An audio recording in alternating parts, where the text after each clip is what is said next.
நீங்கள் பார்த்துக் கொண்டிருப்பது AJK டிவியின் புதுவை மாலை. வணக்கம்.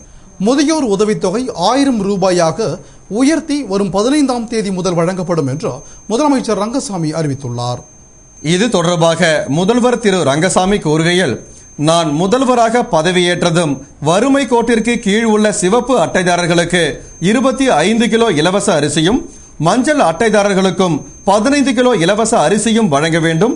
சென்டாக் மூலம் தேர்வு செய்யப்பட்டு அனுப்பப்பட்ட மாணவர்களுக்கு நிலுவையில் உள்ள கல்வி உதவித்தொகை வழங்கப்படும் மற்றும் முதியோர் உதவித்தொகை 2000 தற்பொழுது 1000 ரூபாய் வழங்கப்படும் என்ற 3 கோப்புகளில் கையெழுத்திட்டேன். அதன்படி முதியோர் பென்ஷன் 1000 ரூபாய் மற்றும் இலவச வேட்டி சேலை வருகிற 15ஆம் தேதி முதல் வழங்கப்படும் என்று அறிவித்துள்ளேன். மேலும் தற்பொழுது 1,19,000 முதியோர், விதவை, முதிர்கன்னிகள் 750 ரூபாய் ஓய்வூதியம் பெற்று வருகின்றனர். அவர்களுக்கு உயர்த்தப்பட்ட தொகையாக 1000 ரூபாய் வழங்குவதால் அரசுக்கு ஆண்டு ஒன்றுக்கு 32 கோடி ரூபாய் கூடுதல் செலவு ஏற்படும் என்று கூறினார். சென்டாக் மூலம் படிக்கும் மாணவர்களுக்கு கல்வி கட்டணம் மற்றும் உதவித்தொகை தொடர்ந்து வழங்கப்படும் என்று பாகூரில் நடைபெற்ற விழாவில் முதலமைச்சர் ரங்கசாமி கூறினார். பாகூர் அருகே உள்ள சோரியங்குப்பம் பகுதியில் மக்கள் நல்வாழ்வு நற்பணி இயக்கம் சார்பில் அதிக மதிப்பெண் பெற்ற மாணவர்களுக்கு பரிசளிப்பு விழா நடைபெற்றது. விழாவிற்கு நற்பணி இயக்க தலைவர் வெற்றிவேல் தலைமை தாங்கினார். சபாநாயகர் தியாகராஜன் முன்னிலை வகித்தார்.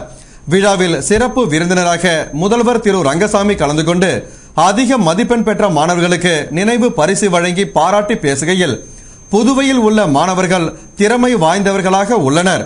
அனைத்து மாணவர்களும் பாட கல்வியுடன் பொது அறிவு கல்வியும் கற்றால்தான் உயர்கல்வி படித்துவிட்டு IAS தேர்வில் வெற்றி பெற முடியும் என்றும், புதுவை அரசு மாணவர்களுக்கு நல்ல கல்வி கொடுக்கும் அரசாக இருக்க வேண்டும் என்றும், சென்டாக் மூலம் படிக்கும் மாணவர்களுக்கு கல்வி கட்டணம் மற்றும் உதவித்தொகை தொடர்ந்து வழங்கப்படும் என்று பேசினார். விழாவில் NR காங்கிரஸ் பிரமுகர் சேதுராமன் மற்றும் ஊர் முக்கிய பிரமுகர்கள் உள்பட பலர் கலந்து கொண்டனர். நிறைவாக பொருளாளர் பரமசிவம் நன்றி கூறினார். நான் முதலில் கையொப்பமிட்ட முதியோர்களுக்கான உதவித்தொகை 1000 ரூபாய் வருகின்ற 15ஆம் தேதி முதல் முதியோர்களுக்கு, அதேபோன்று பிற்படுத்தப்பட்ட மக்களுக்கு கொடுக்க வேண்டிய இலவச வேட்டி சேலைகளும் 15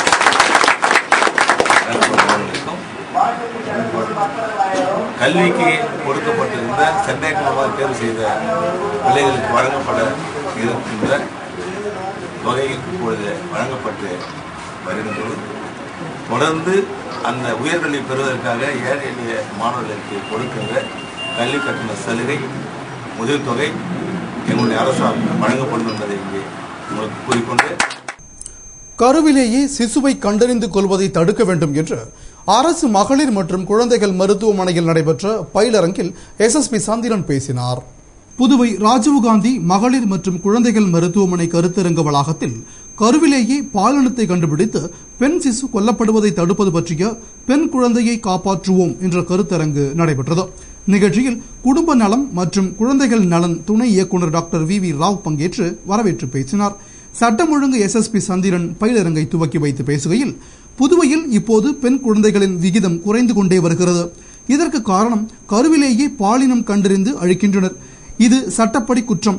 ஜாமீனில் வெளிவர முடியாத இந்த சட்டத்தை போலீசார் முறையாக செயல்படுத்தி கருவிலேயே பெண் சிசுவை கண்டறிந்து கொள்வதை தடுக்க வேண்டும் என்று பேசினார்.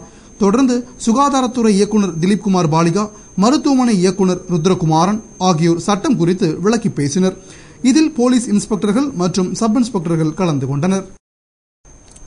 புதுவை கிட்டு கிக்கர்ஸ் நடத்திய AJK கோப்பைக்கான கால்பந்து போட்டியை புதுவை நகரமன்ற துணைத் தலைவரும் கால்பந்தாட்டு கழக தலைவருமான திரு ஜான்குமார் துவக்கி வைத்தார். புதுவை கிட்டு கிக்கர்ஸ் கால்பந்தாட்ட அணி AJK கோப்பைக்கான கால்பந்து போட்டியினை நடத்திட முடிவு செய்தது. அதன்படி புதுவை காராமணி குப்பத்தில் உள்ள ஜீவானந்தம் அரசு மேல்நிலைப் பள்ளி மைதானத்தில் இப்போட்டியினை நடத்தியது. போட்டியின் துவக்க விழாவில் புதுவை நகரமன்ற துணைத் தலைவரும் கால்பந்தாட்ட கழக தலைவருமான திரு ஜான்குமார் கலந்து கொண்டு துவக்கி வைத்தார். இப்போட்டியில் புதுவையை சேர்ந்த 25 அணிகள் பங்கேற்கின்றன. நாக் அவுட் முறையில் நடைபெறும் இப்போட்டியின் முடிவில் இறுதிப் போட்டிக்கு தகுதி பெறும் அணிகள் மோதும் இறுதிப் போட்டி நாளை ஞாயிற்றுக்கிழமை நடைபெற்று பின்னர் மாலை பரிசளிப்பு விழா நடைபெறுகிறது. போட்டியின் துவக்க விழாவில் தொழிலதிபர் தங்கம் உள்பட கால்பந்தாட்ட மூத்த வீரர்கள் பலர் கலந்து கொண்டனர். இப்போட்டியில் கலந்து கொள்ள புதுவை மற்றும் காரைக்கால் பகுதியில் இருந்து வந்த விளையாட்டு வீரர்களுக்கு கால்பந்தாட்ட கழக தலைவர் திரு ஜான்குமார் 3 வேளையும் உணவுகளை தமது சொந்த செலவில் வழங்கி வருகிறார் என்பது குறிப்பிடத்தக்கது. இடைத்தேர்தலில் ஜெயபாலுக்கு வாய்ப்பளிக்க வேண்டும் என்று அவரது ஆதரவாளர்கள் முதலமைச்சர் ரங்கசாமியிடம் வலியுறுத்தினர். புதுவை இந்திரா நகர் தொகுதி சட்டமன்ற உறுப்பினர் பதவியை முதலமைச்சர் ரங்கசாமி ராஜினாமா செய்ததை அடுத்து அங்கு இடைத்தேர்தல் நடைபெற உள்ளது. இந்நிலையில் இடைத்தேர்தலில் ஜெயபாலுக்கு வாய்ப்பளிக்க வேண்டும் என்று அவரது ஆதரவாளர்கள் முதல்வர் ரங்கசாமியிடம் வலியுறுத்தினர். அதேபோன்று என்ஆர் காங்கிரஸ் அலுவலகத்தில் என்ஆர் தொழிற்சங்க நிர்வாகி ராஜசேகர் தலைமையில் 100க்கும் மேற்பட்டோர் ஒன்று திரண்டு முதல்வரிடம் இந்திரா நகர் தொகுதியில் ஜெயபாலுக்கு வாய்ப்பளிக்க வேண்டும் என்று வலியுறுத்தினர். இதனால் இந்திரா நகர் தொகுதியில் போட்டியிட ஜெயபாலுக்கு வாய்ப்பு வழங்கப்படலாம் என்று கூறப்படுகிறது. புதுவை உருளையன்பேட்டை தொகுதியில் கொசு தொல்லையை போக்க வேண்டும் என்று கவுன்சிலர்கள் நகராட்சி ஆணையர் அழகிரியை சந்தித்து மனு அளித்தனர். புதுவை உருளையன்பேட்டை தொகுதிக்குட்பட்ட குளத்துமேடு, திருமுடி நகர், குபேர் நகர், சின்னக்கடை, புதுப்பாளையம், இளங்கோ நகர், உருளையன்பேட்டை உள்ளிட்ட பகுதிகளில் கடந்த சில நாட்களாக துப்புரவு பணி நடைபெறாமல் அந்த பகுதியில் குப்பைகள் குவிந்துள்ளன. எனவே அந்த தொகுதிக்குட்பட்ட கவுன்சிலர்கள் நாகம்மாள், அஞ்சலி தேவி உள்ளிட்டோர் நகராட்சி ஆணையர் அழகிரியை சந்தித்து மனு அளித்தனர். அந்த மனுவில் உருளையன்பேட்டை தொகுதியில் குப்பைகள் அள்ளப்படாமலும் கழிவுநீர் வாய்க்கால் தூர்வாரப்படாமலும் இருப்பதால் கொசு தொல்லை அதிகமாகிவிட்டது. இதனால் பொதுமக்கள் பல்வேறு நோய்களுக்கு ஆளாகி உள்ளனர். எனவே அந்த பகுதிகளில் துப்புரவு பணியை உடனடியாக மேற்கொள்ளவும், கழிவுநீர் வாய்க்காலை சுத்தம் செய்து கொசு தொல்லையை போக்கவும் நடவடிக்கை எடுக்க வேண்டும் என்று குறிப்பிடப்பட்டிருந்தது. மனுவை பெற்றுக்கொண்ட ஆணையர் உடனடியாக நடவடிக்கை எடுப்பதாக உறுதியளித்தார். லாசுப்பேட்டை NCC வளாகத்தில் தேசிய மாணவர் படையின் வருடாந்திர முகாம் துவங்கியது. இதில் புதுவை, மாஹே, ஏனாம் பகுதியைச் சேர்ந்த 300 மாணவ மாணவியர் கலந்து கொண்டனர். புதுவை, மாஹே மற்றும் ஏனாம் பகுதிகளைச் சேர்ந்த தேசிய மாணவர் படைக்கான பயிற்சி முகாம் லாசுப்பேட்டை NCC வளாகத்தில் துவங்கியது. 10 நாட்களுக்கு நடைபெறவுள்ள இம்முகாமினை கர்னல் தேவேந்திர சிங் துவக்கி வைத்தார். முகாமில் மாணவர்களுக்கு NCC பயிற்சிகளோடு நடைப்பயிற்சி, அணிவகுப்பு பயிற்சி, துப்பாக்கி சுடுதல் பயிற்சி, விளையாட்டு பயிற்சி, தடைகள் தாண்டுதல் பயிற்சி, வரைபடம் படித்தல், உடற்பயிற்சி, கூடாரம் கட்டுதல் போன்ற பயிற்சிகள் அளிக்கப்படுகிறது. இன்று பயிற்சியில் கலந்து கொண்ட 300 பேருக்கு போக்குவரத்து காவல்துறை ஆய்வாளர் மனோகர் தலைமையில் போக்குவரத்து விதிகள் மற்றும் அதனை சார்ந்த குறும்படமும் காண்பிக்கப்பட்டது. இதில் அதிகாரிகள், அலுவலர்கள், படை மாணவ மாணவியர்கள் கலந்து கொண்டனர். புதுவை பாகூர், சோரியாங்குப்பம் செங்கழுநீர் மாரியம்மன் ஆலய தேர் திருவிழாவில் முதல்வர் ரங்கசாமி கலந்து கொண்டு வடம் பிடித்து தேர் இழுத்தார். புதுவை பாகூர் கொம்யூனை சேர்ந்த சோரியாங்குப்பத்தில் எழுந்தருளியுள்ள ஸ்ரீ செங்கழுநீர் மாரியம்மன் ஆலயத்தில் செடல் பிரம்மோற்சவம் கடந்த 1ஆம் தேதி கொடியேற்றத்துடன் துவங்கி நடைபெற்று வருகிறது. அதில் முக்கிய விழாவான தேர் திருவிழா நடைபெற்றது. இதனை முன்னிட்டு சுவாமிகளுக்கு சிறப்பு அபிஷேகம் மற்றும் ஆராதனையும், பின்னர் எல்லை தேவதைகளுக்கு அபிஷேக ஆராதனையும் நடைபெற்றது.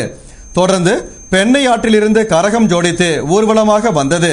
பின்னர் சுவாமிக்கு அலங்காரம் செய்யப்பட்டு தேரில் ஏற்றி வீதியுலா நடைபெற்றது.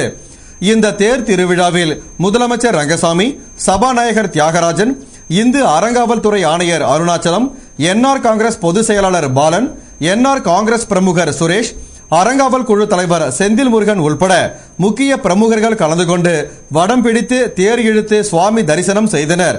தொடர்ந்து தேர் செடல், பக்க செடல், 1008 அலகு செடல் என செடல் குத்திக்கொள்ளும் நிகழ்ச்சி நடைபெற்றது. இதில் திரளான பக்தர்கள் கலந்து கொண்டு சுவாமி தரிசனம் செய்து அம்மன் அருள் பெற்றனர். விழாவிற்கான ஏற்பாட்டினை அறங்காவல் குழுவினர், விழா குழுவினர் மற்றும் கிராமவாசிகள் செய்திருந்தனர். ஜிப்மர் மருத்துவமனையில் DHLS என்ற படிப்பிற்கு விண்ணப்பங்கள் வரவேற்கப்படுகின்றன என்று மருத்துவக் கல்லூரி நிர்வாகம் அறிவித்திருக்கிறது. ஜிப்மர் பட்ட மேற்படிப்பு மருத்துவ மையத்தில் diploma in hearing language speech எனும் DHLS படிப்பிற்கான விண்ணப்பங்கள் வரவேற்கப்படுகின்றன என்றும், இந்த படிப்பிற்கு 10 அல்லது 12வது வகுப்பில் இயற்பியல், வேதியியல், உயிரியல் மற்றும் கணித பாடத்துடன் படித்த 17 வயதிற்கு மேற்பட்டவர்கள் ஜிப்மர் மருத்துவக் கல்லூரிக்கு நேரில் வந்தோ அல்லது வெப்சைட் மூலமாகவோ 200 ரூபாய் செலுத்தி பெற்றுக்கொண்டு பூர்த்தி செய்யப்பட்ட விண்ணப்பங்களை வரும் 30ஆம் தேதிக்குள் சமர்ப்பிக்க வேண்டும் என்றும், 1 வருட கால படிப்பிற்கு மாதம் 250 ரூபாய் என 10 மாதங்களுக்கு உதவித்தொகை வழங்கப்படும் என்றும் இந்த படிப்பிற்கு 25 இடங்களே ஒதுக்கப்பட்டுள்ளன என்றும் மருத்துவக் கல்லூரி நிர்வாகம் அறிவித்துள்ளது. புதுவை மேட்டுப்பாளையம் தனியார் நிறுவனத்தில் பணிபுரிந்த தொழிலாளி இயந்திரத்தில் தவறி விழுந்து சக்கரத்தில் சிக்கி பலியானார். விழுப்புரம் வாக்கூர் தாலுகா தென்னவராயன் பேட்டையில் வசித்து வந்த சுப்பிரமணி என்பவர் மேட்டுப்பாளையம் தொழிற்பேட்டையில் ஒரு தனியார் நிறுவனத்தில் பணிபுரிந்து வந்தார். அந்த கம்பெனியில் இயந்திரத்தின் மூலம் மரத்துண்டுகளை கரியாக்கும் பணி தொழிற்சாலையில் நடைபெற்று வந்தது. அப்போது சுப்பிரமணி இயந்திரத்தை சுத்தப்படுத்தும் பணியில் ஈடுபட்டார். திடீரென இயந்திரத்திற்குள் தவறி விழுந்து அருகில் உள்ள உருளைக்குள் விழுந்துவிட்டார். இதில் சக்கரத்தில் சிக்கி அவர் சம்பவ இடத்திலேயே பலியானார். தகவலறிந்து வந்த மேட்டுப்பாளையம் போலீசார் சக்கரத்தில் சிக்கிய சுப்பிரமணியின் சடலத்தை மீட்டு அரசு மருத்துவமனைக்கு பிரேத பரிசோதனைக்காக அனுப்பி வைத்தனர். பின்னர் இதுகுறித்து வழக்கு பதிவு செய்து விசாரணை நடத்தி வருகின்றனர்.